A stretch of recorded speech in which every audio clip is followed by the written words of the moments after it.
बिस्मिल्लाहिर्रहमानिर्रहीम। अस्सलाम वालेकुम प्यारे बच्चों, कैसे हैं आप? यकीनन ठीक होंगे, तंदुरुस्त होंगे और आप शायद थोड़े थोड़े से उदास भी हों क्योंकि आपकी गर्मियों की तातीलात इख्तिताम को पहुंच रही हैं। आपने आज रेमेडी पैक इसका हासिल ताल्लुम तहरीर में अददी तरतीब 1 से 30 तक का दुरुस्त इस्तेमाल कर सकें मुकम्मल कर लिया होगा।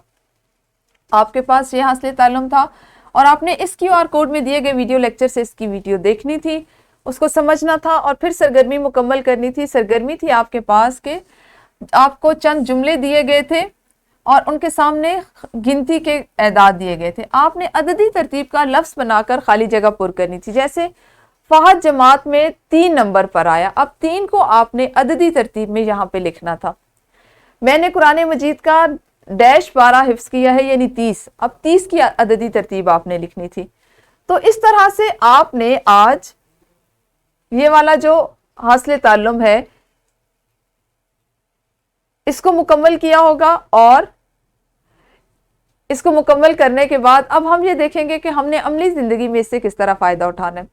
हमने पहले भी इससे बात की थी, हमने पिछली जमात में भी कुछ अदाद और उनकी अददी तरतीब को सीखा कि हमारे बोलने में बहुत से अदाद ऐसे हैं जिनकी अददी तरतीब बहुत ज़्यादा बाकायदगी से हम इस्तेमाल कर रहे होते हैं। जैसे आप अपनी एक जमात से दूसरी जमात में जाते हैं, तरक्की पाते हैं, तो आप अपनी जमात को इसी तरह कि मैं चौथी जमात में पढ़ता हूँ या इस वक्त मेरा दर्जा चौथा है, यानी आपकी जमात चौथी है। इसी तरह से हमारी बोल चाल में आपने देखा कि आपका घर जिस मंजिल पर है, मेरा घर तीसरी मंजिल पर है, मैं तीसरी मंजिल पर रहता हूँ। तो ये तमाम क्या है जो हम बोलने में इस तरह के अल्फाज इस्तेमाल करते हैं एदाद की बजाय उनकी तरतीब। तो ये हम कहाँ से सीखते हैं? अपने एदाद को सीखने के बाद उनको अददी तरतीब देने से। और ये हमारे लिए सीखना इसलिए ज़रूरी है ताकि हमारी बात जिस तरह हम पहुँचाना चाह रहे हैं, जिस तरह करना चाह रहे हैं, हम उस तरह उसको कर सकें। अगले हासिल ताल्लुम में आपने क्या सीखना है इस पर हम अपने अगले लेक्चर में बात करेंगे। तब तक अपना ख्याल रखिए। अल्लाह हाफिज़, शुक्रिया।